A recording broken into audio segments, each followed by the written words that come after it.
एक मित्र ने प्रश्न पूछा है कि मैं आनापानसती का अभ्यास करता हूँ। मेरे कुछ डाउट्स हैं, आप उनको प्लीज़ क्लियर कर दीजिए।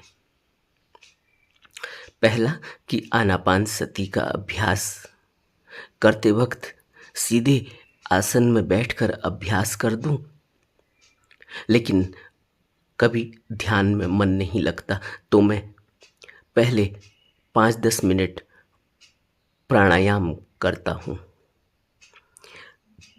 फिर आनापानसती का अभ्यास करता हूँ। दूसरी बात कि ध्यान करने के बाद तुरंत आंखें खोल दूं या थोड़ी देर अपने विचारों को ऑब्जर्व करता रहूं। तीसरी बात कि मैं कौन से आसन में बैठूं,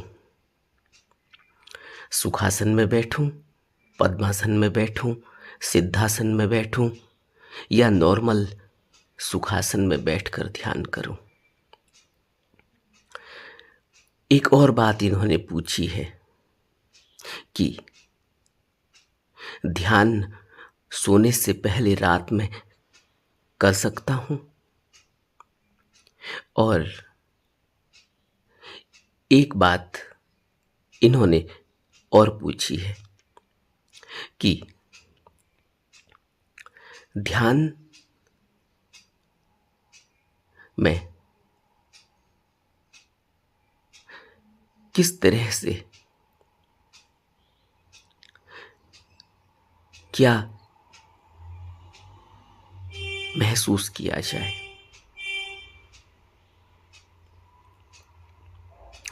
इस तरह के 5-6 सवाल इन्होंने पूछे। पहली बात तो यह कि हम जिस भी विधि से ध्यान करें, वह सभी विधि हमें मन को शांत, स्थिर और एकाग्र चित्त करने के लिए हैं। जैसे ही मन एकाग्र चित्त होगा, स्थिर होगा, नियंत्रित होगा, तब हम उसी पॉइंट पर आ जाते हैं जहां से हम कुदरती ध्यान से जुड़ जाते हैं। कुदरती ध्यान का अर्थ है यूनिवर्सल मेथड। फिर ऐसा नहीं है कि आप आनापानसती से उस पॉइंट पर पहुंचे, कोई कलमा पढ़कर उस पॉइंट पर पहुंचा, कोई मंत्र जाप करके उस पॉइंट पर पहुंचा, कोई विपश्यना या और कोई ध्यान के तरीके से उस मार्ग पर पहुंचा, उस पॉइंट पर पहुंचा। उस पॉइंट के बाद एक ही रास्ता है, और यही सार है सभी सद्गुरुओं का, सभी सत्पुरुषों का, सभी बुद्धों का। उस पॉइंट से पहले पहले जो भी अलग अलग विधियां दिखाई दे रही हैं, जो भी अलग शब्दों का इस्तेमाल किया जा रहा है, जो भी अलग अलग तकनीक, अलग अलग तौर तरीके हमें दिखाई देते हैं, जो भी अलग अलग नियम और संयम हमें दिखाई देते हैं, वह हमारे मन को किस तरह से नियंत्रित किया जाए, किस तरह से उसको संयमित किया जाए, किस तरह से उसको स्थिर किया जाए, किस तरह से उस पर लगाम कसी जाए, किस तरह से उसको ध्यानरत किया जाए, संयमित किया जाए, संतोषी किया जाए, यह हमें अलग अलग दिखाई देता है। इसलिए आप अगर चाइना में बैठकर ध्यान कर रहे हो, चाइनीज तौर तरीके से कर रहे हो, कोई फर्क नहीं पड़ता। अगर आप अमेरिका में, रसिया में बैठकर ध्यान कर रहे हैं, उनके तौर तरीके से कर रहे हैं, उनकी जुबान से कर रहे हैं, उनके शब्दों का प्रयोग कर रहे हैं, उनकी भाषा का प्रयोग कर रहे हैं, कोई फर्क नहीं पड़ता। आप अलग अलग मजहबों के तरीकों से साधना कर रहे हैं, ध्यान कर रहे हैं, कोई फर्क नहीं पड़ता। अलग अलग दिखाई देता है सिर्फ उस पॉइंट तक पहुंचने की वजह से। उस पॉइंट पर पहुंचने के बाद कोई फर्क नहीं पड़ता कि आपने किन तौर तरीकों से ध्यान विधि को अपनाकर ध्यान किया है, किस देश में रहकर ध्यान किया है, किस गुरु के संपर्क में आकर उसके सानिध्य में रहकर ध्यान किया है। उस पॉइंट पर आने के बाद आपको अपने ही अंदर में, अपने ही अंतरतम में गाइडेंस मिलनी शुरू हो जाती है। उसको जिद्दू कृष्ण मूर्ति कहते थे कि गुरु अंदर है। तुम्हें अंदर से ही गाइडेंस मिलेगी। और सभी बुद्धों ने, सभी संतों ने, सभी सद्गुरुओं ने, सभी सत्पुरुषों ने हमें अंदर ध्यान में अंदर जाने की सलाह दी। ध्यान के माध्यम से अपने अंतरतम में उस पॉइंट को खोजने की सलाह दी, जिसको बुद्ध कहते हैं अत्तो दीपो भव, कि तुम अपना दीपक खोजो, तुम अपने दीपक बनो। उस पॉइंट से पहले पहले सारे नियम, सारे संयम, सारे कर्मकांड, सारी खोजबीन, सारी ध्यान पद्धतियां, सारी ध्यान विधियां हैं। उसके बाद सिर्फ एक ही रास्ता है, एक ही तरीका है, एक ही गाइड करने वाला है, एक ही गाइडेंस है। इस बात को सबसे पहले अपने अंदर गहरे में बैठा लेना चाहिए, इस पर गहन चिंतन मनन करना चाहिए। और जिन मित्र ने यह प्रश्न पूछा है, उन्होंने पहले जो प्रश्न पूछे थे, एक खोजी के प्रश्न, उसमें उन्होंने कहा था कि उन्होंने बहुत धर्म ग्रंथों को पढ़ा है। सभी धर्म ग्रंथ अलग अलग तरीके से, अलग अलग शब्दों का इस्तेमाल करके सिर्फ एक की ही बात कर रहे हैं। उसी एक तक पहुंचने के लिए, उसी एक पॉइंट पर पहुंचने के लिए, उसको साकार में कुछ भी कहें, उसको निराकार में कुछ भी कहें, लेकिन एक ही पॉइंट है, एक ही रास्ता है, एक ही तरीका है। उससे पहले पहले सामाजिक व्यवस्थाएं अलग हैं, समाज अलग है, संस्कृति अलग है, देश अलग है, काल परिस्थितियां अलग अलग हैं। उस वजह से सब कुछ बदला हुआ नजर आ रहा है। दूसरा, हमारे संस्कार अलग हैं, हमारे कर्म और उसकी व्यवस्था अलग है, हमारे मन और सोचने का तरीका हमारे संस्कार से निर्धारित होता है, वह सबका अलग है। दुनिया में 7 अरब से ज़्यादा लोग हैं, सबके मन की स्थिति बिल्कुल यूनिक है, बिल्कुल अलग है। इसलिए इतनी विविधता, इसलिए इतना भेद दिखाई देता है। तो जो इन्होंने प्रश्न पूछा है कि आनापान सती करता हूँ, मन नहीं लगता, तो 5 से 10 मिनट में प्राणायाम कर लेता हूँ, क्या करना चाहिए। आप कुछ भी करें, आप उसे कुछ भी नाम दें, लेकिन कोई भी एक विधि चुने तो उस विधि को पूरी तरह से अमल में लाएं। ऐसा ना करें कि कभी आनापान कर लिया, कभी प्राणायाम कर लिया, कभी मंत्र जाप कर लिया, तो कभी जोर जोर से आरतियाँ भजन पढ़ने शुरू कर दिए, तो कभी कुछ भी नहीं किया, कभी चुपचाप बैठ गए, कभी व्रत कर लिया, कभी उपासना कर ली, कभी धर्म ग्रंथों का पाठ कर लिया, कभी धर्म स्थलों पर चले गए। एक तरीका, एक रास्ता। क्योंकि अगर अलग अलग रास्तों पर चलने की कोशिश करेंगे तो रास्ते बहुत हैं, फिर मुश्किल हो जाएगी। क्योंकि मन कहेगा नहीं नहीं, इसमें मजा नहीं आ रहा है, दूसरा चुनो। फिर मन कहेगा दूसरा नहीं, तीसरा चुनो, इसमें तो कठिनाई हो रही है। और फिर हम ऐसे ही कोल्हू के बैल की तरह चक्कर लगाते रहेंगे, कहीं कुछ हाथ लगने वाला नहीं है। इसलिए सभी बुद्धों ने जब कोई तकनीक दी, जब दीक्षा दी, जब कोई मेथड बताया, तो वह उनका अपना साधा हुआ मेथड था। वह उनकी अपनी साधना से, उन्होंने उस मेथड के जरिए, उस साधना के जरिए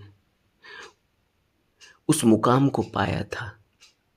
इसलिए उन्होंने वह विधि अपने भिक्षुओं को, अपने अनुयायियों को दी।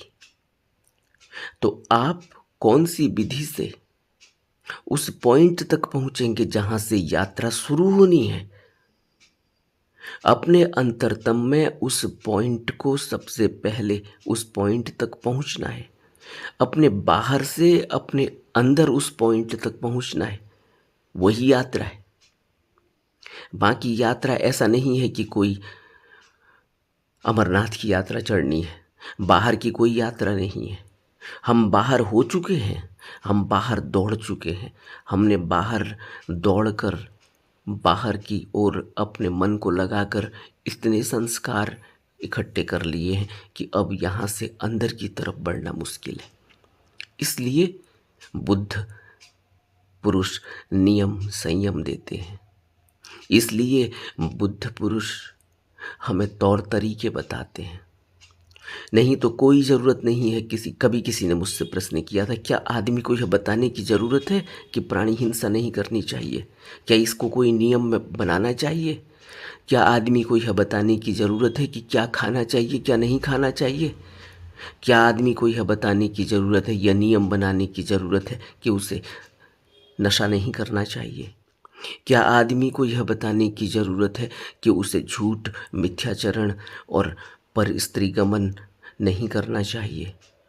क्या आदमी को यह बताने की ज़रूरत है कि उसे चोरी नहीं करनी चाहिए, झूठ नहीं बोलना चाहिए? ये बड़ा प्रश्न है। क्यों बुद्ध यह साधारण से नियम बनाते हैं? क्यों बुद्ध पुरुष हमें इस तरह के नियमों पर अडिग रहने के लिए कहते हैं? क्योंकि हम बेहोश हैं। तभी तो बुद्ध कहते हैं कि मुर्दा रोड रास्ते में चल रहा है। हमें लगता है कि आदमी है, हमें लगता है कि जीवित है। मृतवत जीवन जिया जा रहा है। इसलिए कहते कि हमें कुछ पता ही नहीं। हम आदतन संस्कारवश कर्मवश क्या कर जा रहे हैं, हमें पता ही नहीं क्या ठीक है और क्या गलत। इसलिए हम इस दुविधा में हैं। हम सोचते हैं कि यह मेथड ठीक है, हम सोचते हैं कि उस मजहब का मेथड ठीक है, हम सोचते हैं उस मजहब का मेथड ठीक है। जबकि सभी मजहब किसी सतगुरु द्वारा, किसी धम्म को प्राप्त करे हुए पुरुष के द्वारा, उनके अनुयायियों के द्वारा बनाए गए हैं। उनके अनुयायी उस मार्ग पर चले थे, इसलिए उसने अब उस पूरी व्यवस्था ने एक रूप ले लिया, उसको हमने मजहब कह दिया। लेकिन उनकी नींव, उनका सार सभी का एक ही है, और सार वहीं से शुरू होता है जिस पॉइंट की मैं अंदर बात कर रहा हूँ, जिस पॉइंट के बाद रास्ता एक है। इसलिए बुद्ध ने अपने भिक्षुओं को मृत अपने शरीर छोड़ने से पहले यही कहा कि तुम्हें अब मेरे शिष्यों को गुरु खोजने की जरूरत नहीं है। अत्तो दीपो भव, तुम अपने दीपक स्वयं बनो। क्यों? क्योंकि उनको मेथड दे दिया गया है, उनको दीक्षा दे दी गई है, उनको तकनीक बता दी गई है कि कैसे बाहर से अंदर की यात्रा करनी है, और उस पॉइंट तक यात्रा करनी है जिस पॉइंट से फिर एक ही यात्रा होगी, जिस पॉइंट से अत्तो दीपो भव। इसलिए एक विधि कोई भी चुने। अगर आनापान विपश्यना करते हैं तो आनापान विपश्यना पर अडिग हो जाएं। अगर मंत्र जाप करते हैं तो मंत्र जाप पर अडिग हो जाएं। अगर कोई भी और विधि चुनते हैं, उस विधि को पूरी तरह से तर्कयुक्त होकर, पूरी तरह से उसमें अपने आप को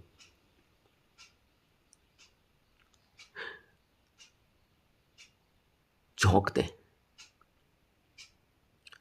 साधना का अर्थ यही है। एक साधक पूरी तरह से अपने को साध लेता है, तब वो साधक बनता है। दूसरी बात इन्होंने पूछी है कि कौन से आसन में, कोई भी आसन, आसन सहज होना चाहिए।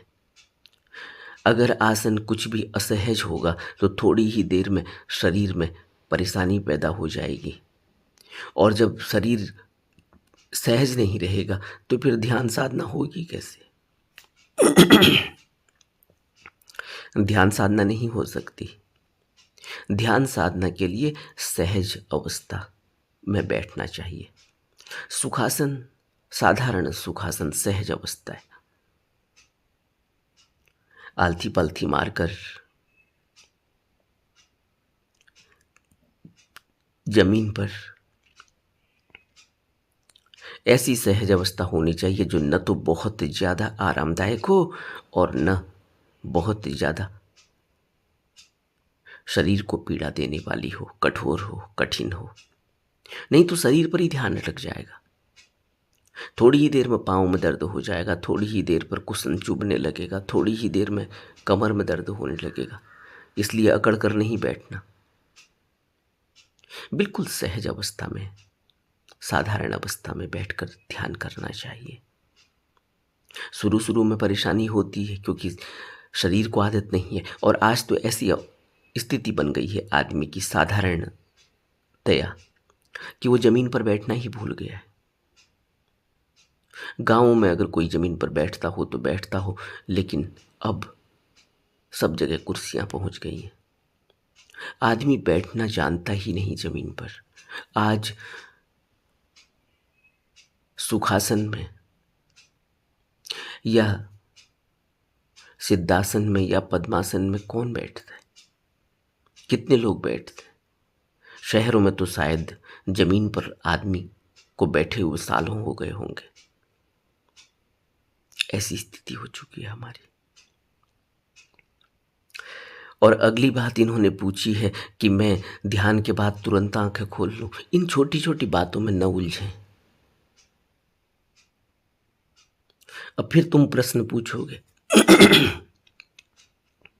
कि ध्यान के दौरान में खुजली लगी तो क्या करूं? ध्यान के दौरान में अगर कुछ सुनाई पड़ा तो क्या करूं? ध्यान के दौरान में इतनी छोटी छोटी बातें अगर तुम सोचने लगोगे तो फिर तो ये अनंत हो जाएंगी। अभी शरीर में कोई कीड़ा सा चलने लगा है, अब आंखें खोल के देखूं या नहीं देखूं? इन बातों में न उलझे। बिल्कुल ही सहज तरीके से जितना हो सकता है उतना करना चाहिए और धीरे धीरे बढ़ाना चाहिए। इसी को तो दृढ़ संकल्प कहते हैं, इसी को तो सम्यक साधना कहते हैं।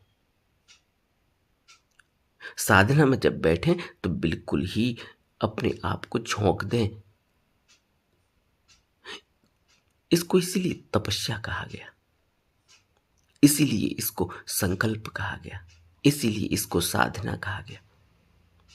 साधना का अर्थ क्या होता है?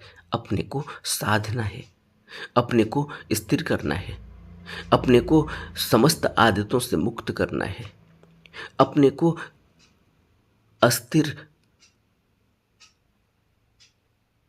अधैर्य और असंतोष से ऊपर उठाना है।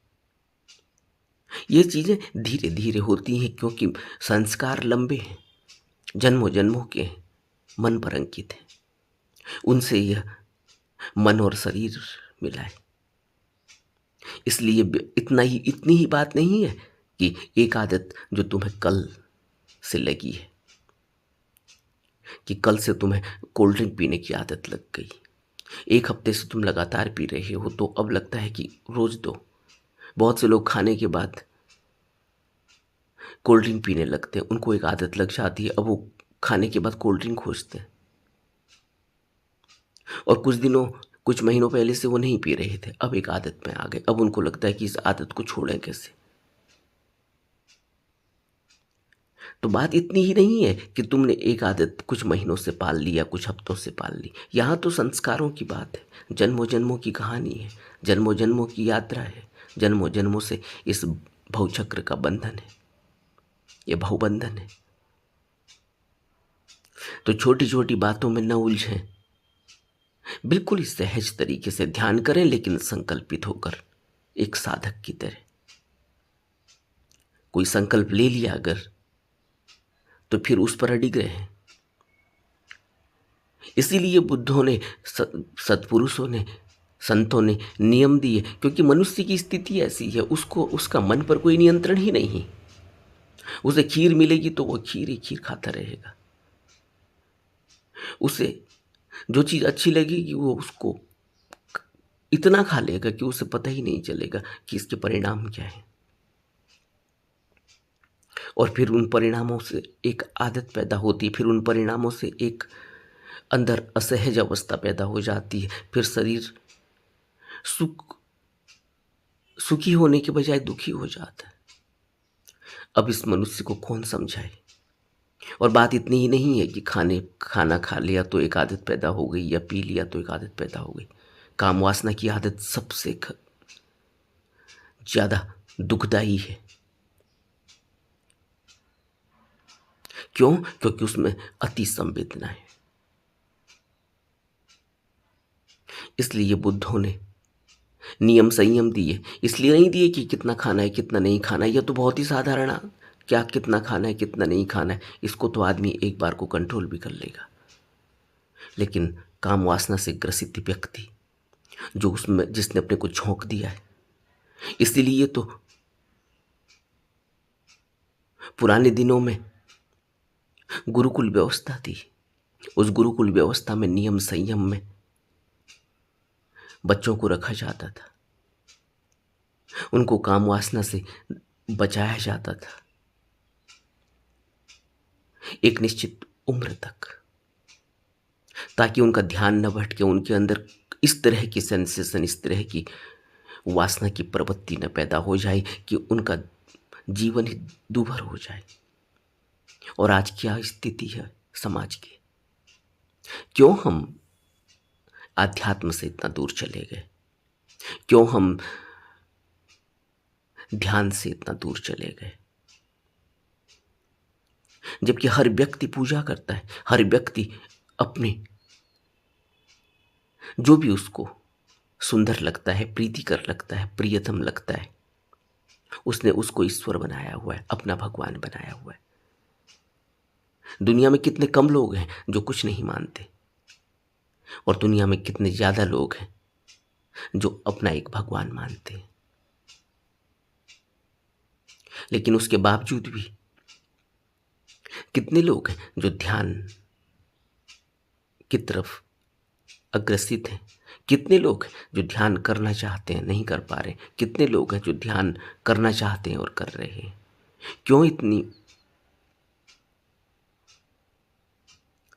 कठिन स्थिति पैदा हो गई। क्यों हम? क्योंकि हर एक का लक्ष्य तो यही है। अभी कुछ दिनों पहले ही एक मित्र कमेंट में लिख रहे थे कि यह तो पता चल रहा है कि परम सुख ध्यान में ही है, लेकिन ध्यान में कर नहीं सकता। मेरी यही है मजबूरियां। उन्होंने अपनी मजबूरियां लिखी थी। अब कोई आदमी जिसको यह कहीं ना कहीं उसको स्वाद लगा हो, जैसा भी लगा हो, अभी विचारों में ही लगा या अभी भावनाओं में ही लगा, एक बात अंदर घर कर गई कि परम सुख तो ध्यान में ही है, लेकिन फिर भी वह भी कर नहीं सकता क्योंकि उसकी यही मजबूरियां हैं। ये मजबूरियां संस्कारों से पैदा होती हैं। अपने हाथ में भी बहुत कुछ नहीं होता कई बार, लेकिन फिर भी इसीलिए तो बुद्ध ने कहा निरंतर अभ्यास। यह निरंतर अभ्यास शब्द क्यों बुद्ध ने अपने प्रवचनों में जोड़ा है और बार बार कहा है कि कभी भी अपने को डिमोलाइज ना करें, कभी भी, क्योंकि परेशानियां, रुकावटें आएंगी ही आएंगी, क्योंकि संस्कार मजबूत है। और बात इतनी ही नहीं है कि आदत इसी जन्म में, इसी कुछ महीनों से, कुछ हफ्तों से या कुछ सालों से लगी है। परिस्थितियां संस्कार बस मनुष्य को मिलती हैं और संस्कार बस ही वो किसी परिस्थिति में ट्रैप हो जाता है। सामाजिक व्यवस्था, संस्कृति, देश, परिवार, माँ बाप, रिश्ते, नाते, ये सब संस्कारों का परिणाम है। ये इसमें अपना बस नहीं है, लेकिन धीरे धीरे यहां से ऊपर उठने की जो टेक्निक है वो बुद्धों ने हमें दी है। सभी बुद्धों ने एक ही स्वर में इनसे ऊपर उठने का तरीका बताया है। और तीसरी बात इन्होंने कही कि रात में सोने से पहले ध्यान करना अच्छा है।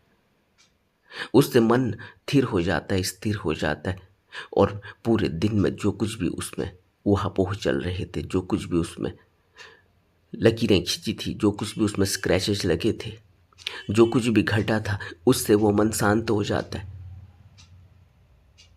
तो फिर उस तरीके के सपने नहीं आएंगे, फिर नींद गहरी आएगी, मन सुबह को स्थिर और शांत होगा। तो थोड़ी देर सोने से पहले ध्यान जरूर करना चाहिए। और फिर इन्होंने जो प्रश्न पूछा है कि कौन से आसन में, सहज आसन में, कोई भी आसन में बैठ सकते हैं जिसमें ज़्यादा देर तक स्थिर होकर बैठा जा सकता हो और सहज होकर बैठा जा सकता हो, बिना किसी कष्ट के, परेशानी के बैठा जा सकता हो, जिसमें अपने को साधा जा सकता हो। और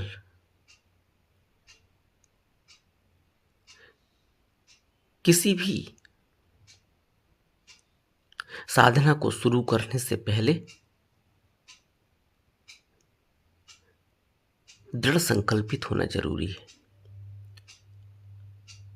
अगर हम ऐसे अपने जीवन को जीते हैं बिना पेंदी के लोटे की तरह, कि जहां को भी देखा कि कहीं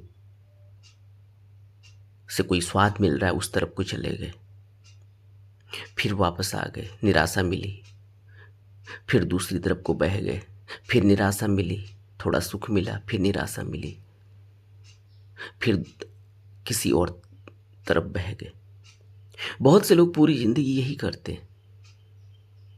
वो कभी कृष्णमयी हो जाएंगे, कभी राममयी हो जाएंगे, कभी बुद्धमयी हो जाएंगे, कभी महावीरमयी हो जाएंगे, कभी वो बिल्कुल ही निराश हो जाएंगे, कहीं कुछ नहीं रखा है।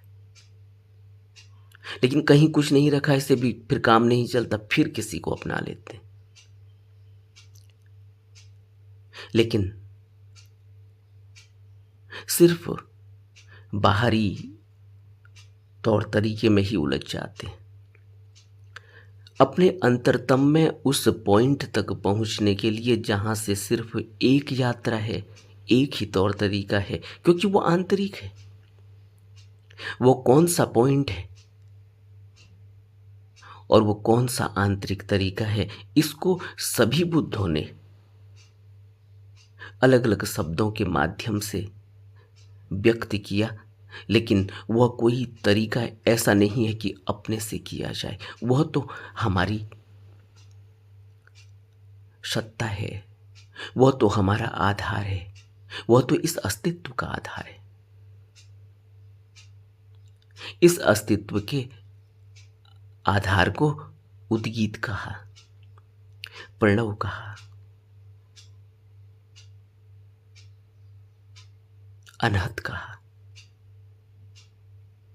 इस अस्तित्व के आधार को, जो इस अस्तित्व की आधारशिला है, जो इस अस्तित्व को बना रहा है, उसी को गुरुवाणी कहा,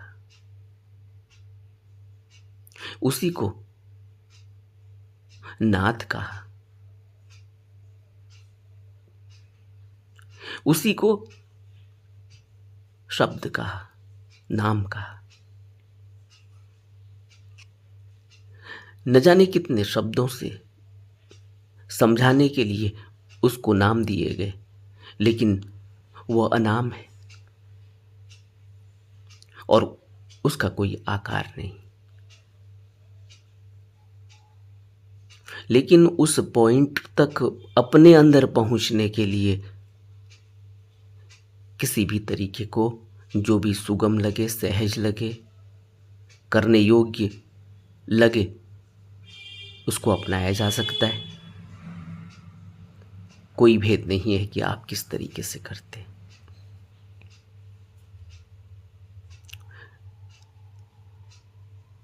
ऐसे, लेकिन बाहर से उस अंदर के पॉइंट तक पहुंचने के लिए हमें कोई गाइड चाहिए। इसी गाइड के लिए बुद्ध के इतने अनुयायी बने, इतने भिक्षु बने। इसीलिए नानक के इतने अनुयायी बने, इतने साधक बने। इसीलिए कबीर के इतने अनुयायी बने। इसीलिए सभी संतों के, सूफियों के, सत्पुरुषों के, बुद्धों के इतने अनुयायी बने, क्योंकि यह अंदर उस पॉइंट तक पहुंचने की जो यात्रा है, यह बहुत ही मुश्किल भरी है। आप समझ पा रहे होंगे कि कितने लोग हैं जो उस पॉइंट तक पहुंचते हैं। सब बाहरी कर्मकांड में उलझ जाते हैं, सब बाहरी दिखावे में उलझ जाते हैं, सब बाहरी वस्त्रों में उलझ जाते हैं, बाहरी रीति रिवाज में उलझ जाते हैं, क्योंकि व्यवस्था इस तरह की है। दोष किसी का नहीं है। ऐसा नहीं है कि कोई उलझ गया हम उस पर हंसें। हम खुद हंसी के पात्र हैं, हम खुद उलझे हुए हैं और हमारा अब कोई वश नहीं। इसलिए कोई ऐसा चाहिए जो उस पॉइंट से आगे की यात्रा कर चुका हो, पूर्ण हो चुका हो, बुद्ध हो चुका हो, संत हो, सतगुरु हो चुका हो, और हम बाहर से उस पॉइंट तक की यात्रा करा दे। इसलिए सभी बुद्धों ने गुरु की आवश्यकता पर जोर दिया। उस पॉइंट के बाद तो हमें गुरु मिल ही गया, क्योंकि उसके बाद तो यात्रा स्वतः ही होनी ही है, क्योंकि वहां तो फिर हमने उसको पा लिया जो हमें अब आगे की यात्रा, जो हमें शून्यता तक, स्थिरता तक, बुद्धत्व तक, निर्वाण तक, वह सेंस ऑफ डायरेक्शन मिल ही जाएगी। लेकिन बाहर से अंतर, उस पॉइंट तक की यात्रा हम अपने से कैसे कर पाएंगे? इस माहौल में, इन संस्कारों में मन के इन तौर तरीकों में, मन के इस उलझाव में, मन की इन आदतों में यह हमें विचार, चिंतन और मनन करना है। अगर हमें लगता है कि हम कर सकते हैं, अतो दीपो भव, जो बुद्ध ने कहा, बहुत से लोग कहते हैं अतो दीपो भव का हमें अब कौन गुरु की ज़रूरत है। अगर हमें लगता है कि हम कर सकते हैं तो हमें ज़रूर करना चाहिए। लेकिन उस पॉइंट के बाद फिर किसी गुरु की ज़रूरत नहीं बाहरी, फिर हमें गुरु मिल गया। इसी को जिद्दू कृष्णमूर्ति कहते रहे, इसी को सभी बुद्धों ने कहा कि तुम्हें अंतरतम में ही जाना होगा। गुरु कोई शरीर नहीं है। गुरु की शुरुआत वहीं से होती है, वही असली गुरु है। लेकिन यहां से वहां तक पहुंचने के लिए कोई ऐसा चाहिए जो हम जैसा हो, जिसकी वजह से हम यात्रा कर सकेंगे, जिसके सहारे से हम आगे बढ़ सकेंगे। अगर हमें लगता है कि नहीं, हमें कोई ज़रूरत नहीं, तो फिर हमें, अगर हमारे अंदर इतना बल है, इतना तप है, इतना संयम है, संतोष है, इतनी हमारी समझ है, मन पर हमारी इतनी पकड़ है, तो ज़रूर हमें फिर स्वयं करना चाहिए। करना तो फिर भी स्वयं ही होगा, लेकिन बिना साथ के, बिना गुरु के संग साथ के, बिना बाहरी गुरु के संग साथ के अगर हम कर सकते हो तो हमें करना चाहिए। अगर हमें गुरु के संग साथ की आवश्यकता है तो हमें खोजना चाहिए, अपनी तरफ से कोशिश करनी चाहिए। नमो बुद्धाय।